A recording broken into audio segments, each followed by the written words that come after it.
Thank you for joining us.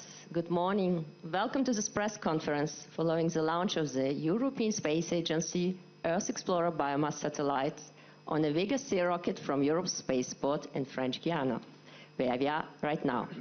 I'm Paulina Huard, Media Relations Officer of the European Space Agency, and I will be the moderator of this press conference. So we have journalists here with us in the room who have traveled here for the launch, and we have also journalists following us online. I will start introducing the speakers, get some first comments, and then we will open the floor to questions. Questions can come from the room, and you can also send us questions in the chat. If you are connected remotely, you can start sending questions as of now, and I will address them to our speakers at the end. And when you send your questions, please just don't forget to specify your name and media. So let me introduce you to the speakers. We are here today with Simonetta Kelly, as the Director of Earth Observation Programs, David Cavalles, Arianespace CEO, Tony Tolka-Nielsen as a Director of Space Transportation, Justin Byrne, Airbus Head of Science and Mars Programs, and Giulio Ranzo, Avio CEO. So today we witnessed a fantastic launch, and I would like to ask you, please, if you could share some first comments. Simonetta, I will start with you. Why was the launch so important, and what is the objective of the Biomass mission?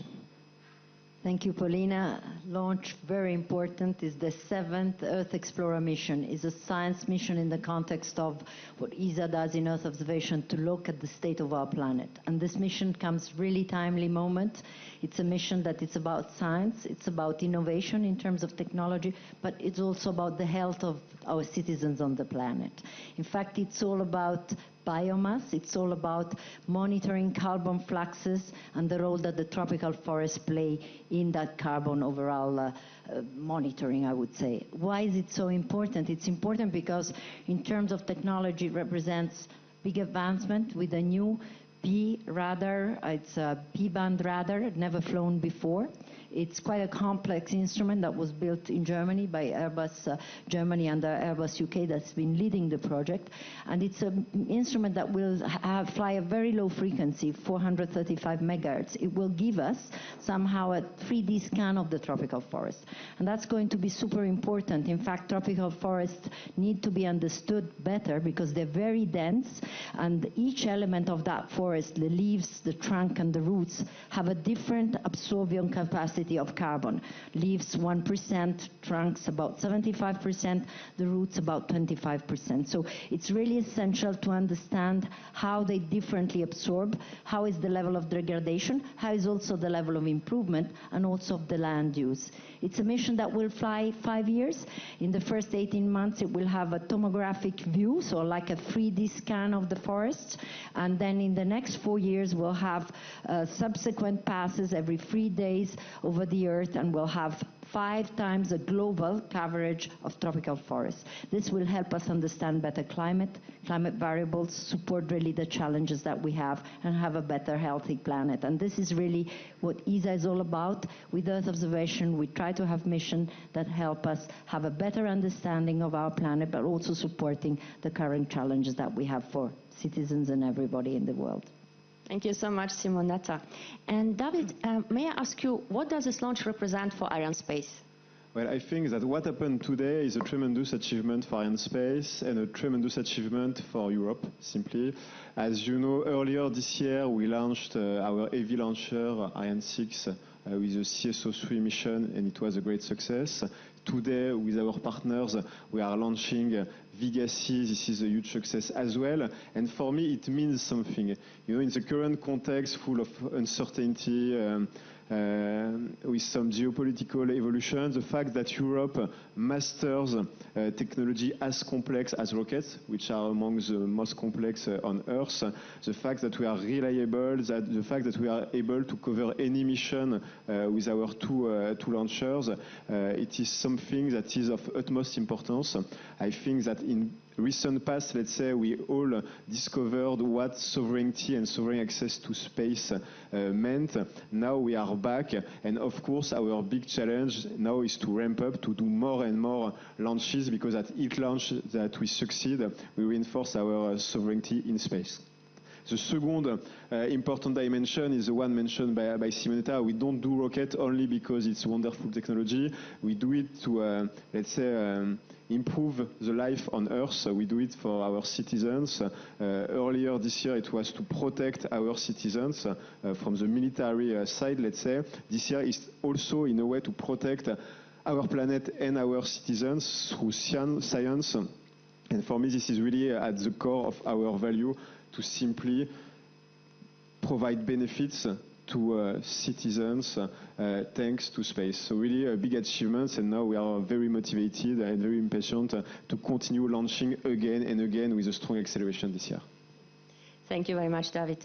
So Tony, this is another great day for Europe's access to space. What would you like to share with us today?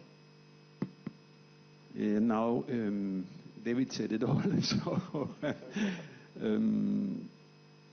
I think we are talking about guaranteed access to space, and we are now in a situation where we have consolidated our access to space, and it has to become routine.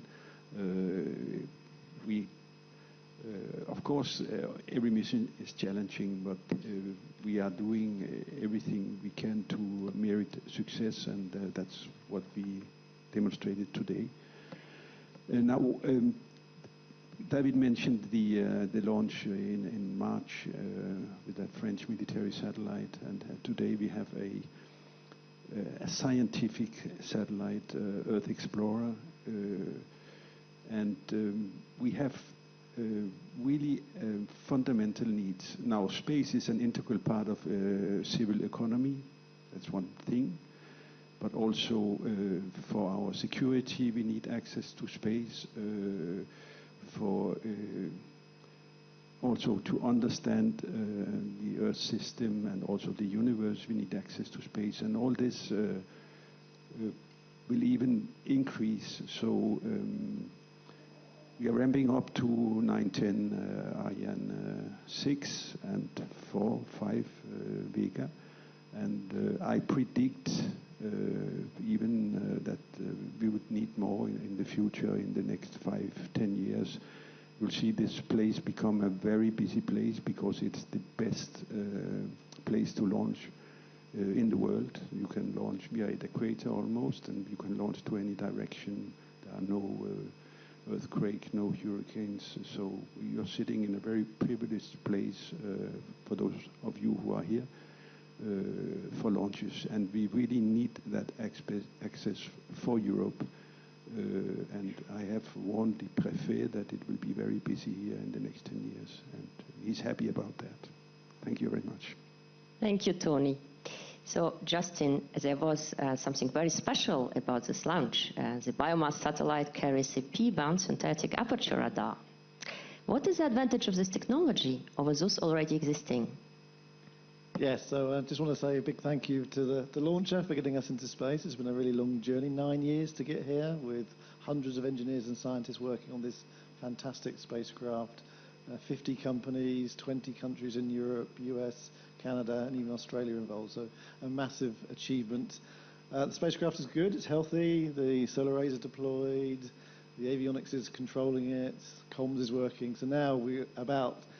after a couple of days of commissioning, we'll start to turn on this wonderful P-band radar. It takes about 4 days to deploy the antenna. This big 12-meter antenna has to unfurl. It's about 100 square meters of surface. And then we switch on the P-band amplifiers, and we start pulsing the rainforest. And really, this is unique because it basically, normally with a radar, you would just see the top of the forest. You measure the canopy. But with this frequency, it penetrates through the leaves, through the foliage, and sees the tree, the trunk, the carbon element of the forest. So this is where we're getting really exciting. We also have to calibrate it because at this frequency there's quite a lot of distortion from the atmospheric effects. So there's quite a bit of calibration work to be done over the next 6 months. And then, as Simonetta says, we get into the real science. So extremely exciting day. start of end of a long journey, phase one, but really now the start of a really exciting phase where we turn this beautiful spacecraft on. Thank you.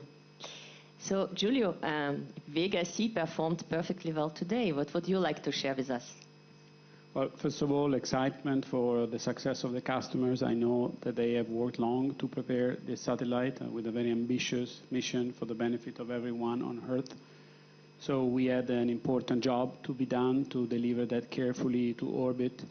And most importantly, we delivered that into the very accurate orbit as expected. So the satellite will most likely be there for quite a while and probably more than you had anticipated. So it will enable you to perform your missions. Of course, Vega-C once again demonstrates to be the workhorse of European Earth observation, first and foremost for the European Space Agency, but also for the European Commission with the Copernicus programs. So when we combine the relevance of the Earth Explorer programs from the European Space Agency and the Copernicus program from the Commission, we really have the backbone of European ability to monitor the planet. This would not be possible without Vega-C.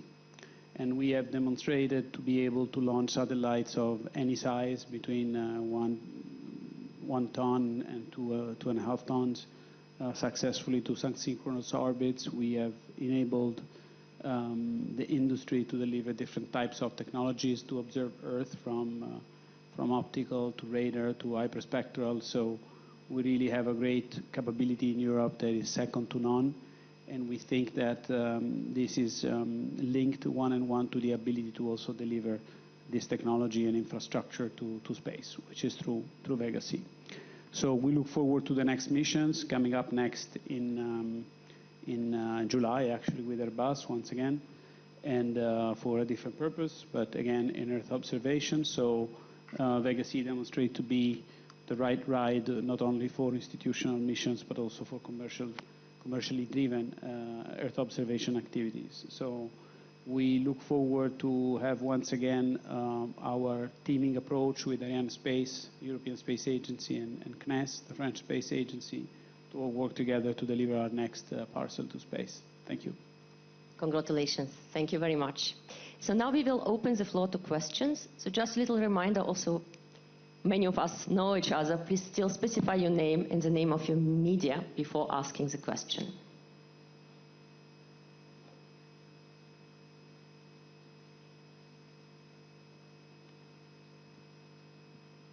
Okay, this sometimes happens. Okay, we have a first question. Hello, Antoine Meunier for lachroniquespatiale.com. A question for Tony.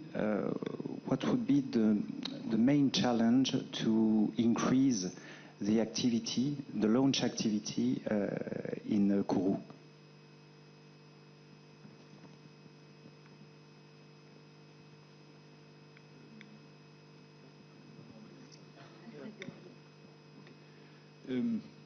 So in Kourou, meaning, okay, we have the launchers. Now we need to launch them from Kourou. We probably have a bottleneck with payload preparation facilities. And we are solving the bottleneck of the Vega launchpad by integrating the Vega launcher in. But okay, that was not the question. In Kourou. So payload preparation facilities is probably what we need to work on. That doesn't necessarily mean that we have to invest massively in new facilities. It could be that we need to prepare these payloads differently. They come and be processed much faster than they are today, is a possibility. So I think that's the answer to that question. Does it answer your question? Yes. Thank you. I see that someone is typing a question here in the chat. And here's another one. Yes, thank you. Guillaume Rouge from French press agency. I have a question for Mr. Cavalius. You announced 8 shots this year in January. will you hold the target? So we already did two successful launches, which is a good news. Now our plan is to do 6 more this year. Okay, 4 Ariane 6 and 2 Vega-C. So the next one is in the list, as mentioned by Giulio, will be a Vega-C during the summer. And as always, we will give you the exact date a bit later on when it will be stabilized between the different stakeholders. So this is, of course, a challenge. We have a ramp up on both sides.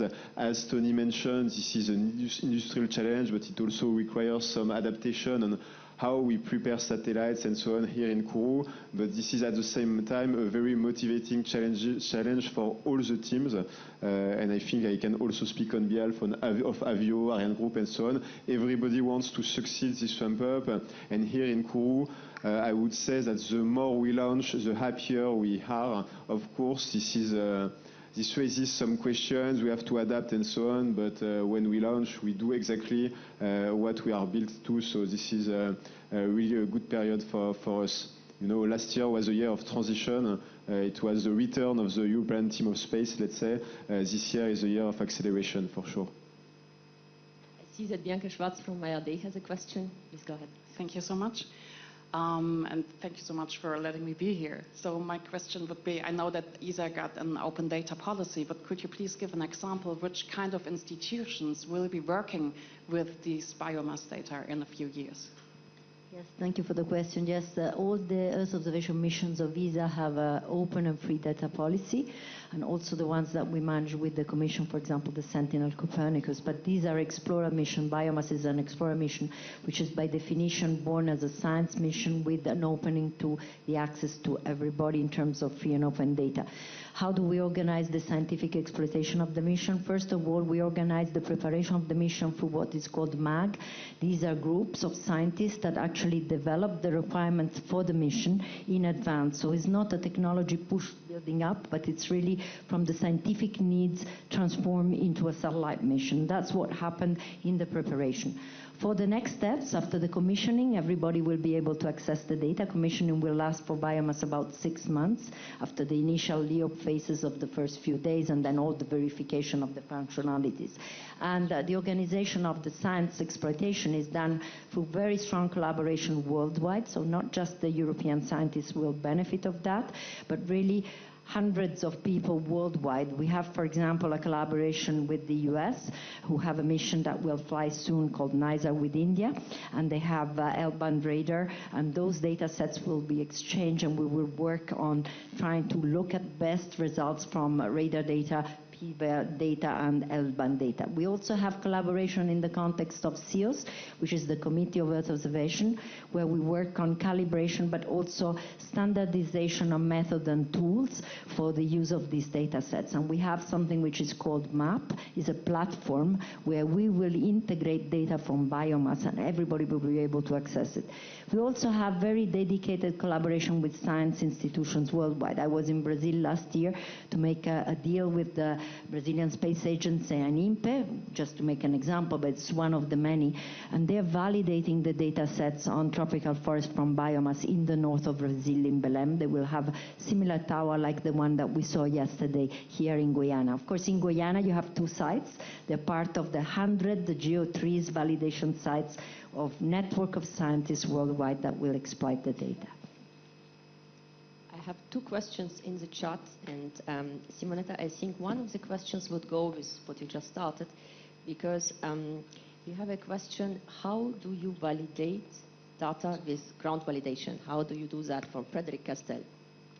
Thank you, Frederic. And what we do is we basically organize the work through the towers that you've seen yesterday, where you have basically the receptor of the data sets from the satellite, and then we have the ground truth validation, which is done by people on site. So they're not space specialists at all. They're people who work like experts on biodiversity, experts on vegetation index and all of that. So the work is done on the ground with people who are expert, checking that the actual data sets from the instruments on board the satellites are confirmed in terms of what we expect from people who know what is the ground. And this is really part of all the calibration validation actions that ESA does in the context of all the Earth observation mission, and that's also what we've organized for biomass. So you need ground truth, and you will need ground truth. In tropical forests, it's not always easy to access these forests, so it's not evident, but we have ground support validation teams in different regions of the world, in Africa and Latin America, and all over where there is tropical forest plant. Thank you very much. The next question is very different. So, Jean Chaubert from Pulsar Spatial. First, congratulations for the launch and the teams involved. We could see very little differences within the target curve, with everything staying nominal. Can you explain the margin corridor, and do we have already information about the precision of the launch yet? Thank you.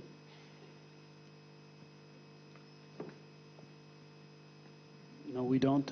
I don't have. Maybe we can ask CNES for the actual verification of the data. What we saw at the moment of the release of the satellite is that the orbital altitude was correct. Of course, it's not only a question of orbital altitude, but also the altitude around the circular orbit. But as far as we can tell right now, it's the right orbit in place. So typically what we do is we will have the response of the actual precise data from telemetry released during the course of today and tomorrow in our so-called CRAL. We will review the exact position of release and that everything is perfectly healthy.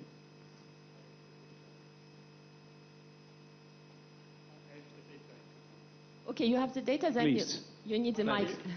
1 kilometer deviation in semi-major axis. Which is pretty good. Yes, and, which is pretty good. Just for all others, typically the specification is plus or minus 15 kilometers, something like that. And therefore it's well within the expectation. Then we'll see what differences we have in inclination and so on. But do you have also the inclination? No. Yes. Predicted is 98.07. Measured is 98.01. So 98, no, it's perfect. There's no difference, zero difference. 98.07 versus 98.07. So that's extremely important, because I want to highlight that the orbital injection accuracy, and Airbus can confirm, the orbital injection accuracy is directly proportional to how long the satellite will stay in its target orbit. So the more the injection is accurate, the more the satellite would last. And this is extremely important for the customers, for the operators, and so on, such that the service will be in place for a longer period of time. Maybe just for the journalists who are watching us and who are not here in the room, the data were given by Michael Feringer, who is our ESA biomass expert. Thank you very much for helping, and Biomass Project Manager is his exact title. Thank you very much. Do we have other questions here in the room? Any other questions in the room? Yes, there's a question, please. Hello, I'm Karl Urban for the German public radio station Deutschlandfunk. The data of biomass can be used to see forest degradations, and also to observe, for example, increased deforestation by humans. Are there any ideas, or do you know of any groups who would like to use biomass data for like a early warning system for deforestation?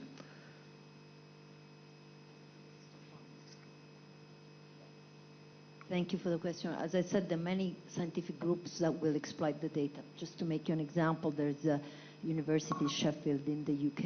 You have a very strong work which is organized on the science side in the UK to support the exploitation of these data sets, also linked to the climate variable on biomass. So certainly there you don't have just monitoring system of how the Earth looks like today, but you also have a lot of developments in terms of predictive system. And this is also part of the new work that ESA is developing for the digital twins, where we have thematic areas where we develop somehow how will the Earth look like, and we will certainly use and integrate into those modeling also data sets from biomass. And there are many, many science groups in Germany, in the UK, in France that are actually looking and working on these topics.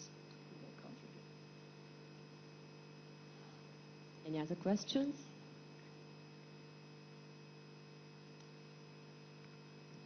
Let me look in the chat if you have any questions in the chat. Well, I will give it a couple of minutes, and maybe while we are waiting for the next question, maybe I can ask you, how long will the satellite stay in orbit?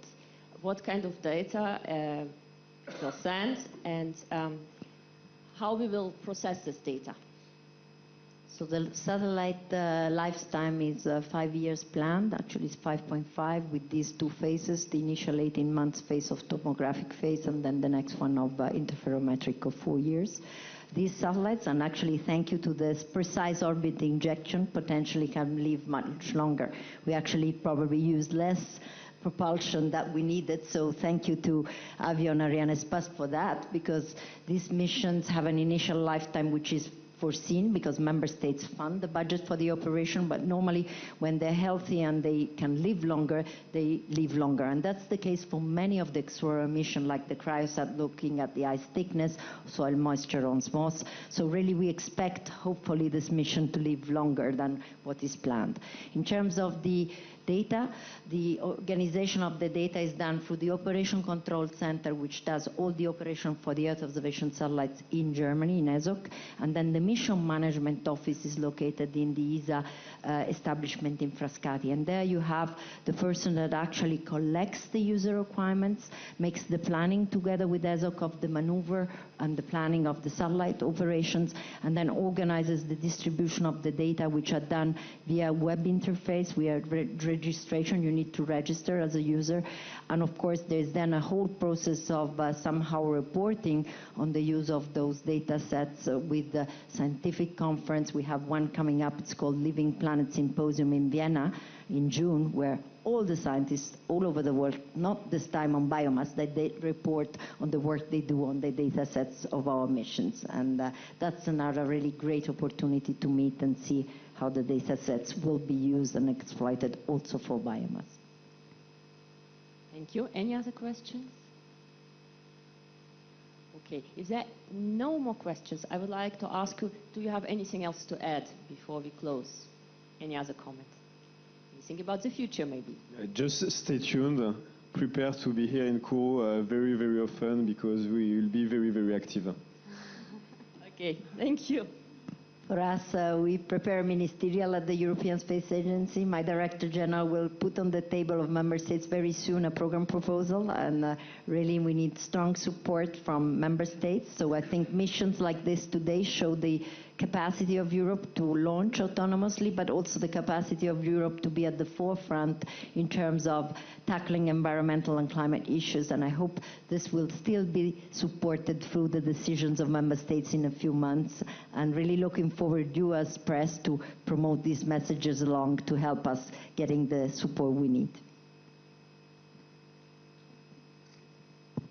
Maybe I'd like to put some numbers on the lifetime question. Michael has made a fuel budget to take into account a 15-kilometer mistake and some mistake in the inclination. And since the satellite was only 1 kilometer off and fully on the inclination, you can guess that there is an important increase in the expected lifetime of this satellite. So go biomass, and long life to biomass. Yeah, so biomass obviously is in orbit now. We get into the science phase. For Airbus, we now focus on the next missions that are coming up. So we've got more launches this year. We've got CO3D being launched on Vega-C. We've got METOP second generation being launched on Ariane 6. So a big year for EO. And obviously we're working on the next Explorer mission, Forum, as well. So EO is really at the heart of what we do, and we're very proud to be part of developing that and developing the next generation of science to help understand our world in this changing environment that we're in. Well, Vega-C is already getting ready for the next flight, which is going to be sometime in July. And so the launch pad will start to be prepared very soon for the next flight. The items are coming at the end of this month and will be assembled on the launch pad. So we'll be, as David said, more precise on the launch date, but it will be sometime in July. And more missions are coming for the end of the year. So we are very proud to continue to do this service, not only for Europe this year, but also for non-European customers towards the end of the year. So very exciting and happy to continue with this service. Well, then this concludes our press conference. Thank you to all speakers. Thank you to you for having followed us today. So go Biomass and long life to Biomass. Thank you.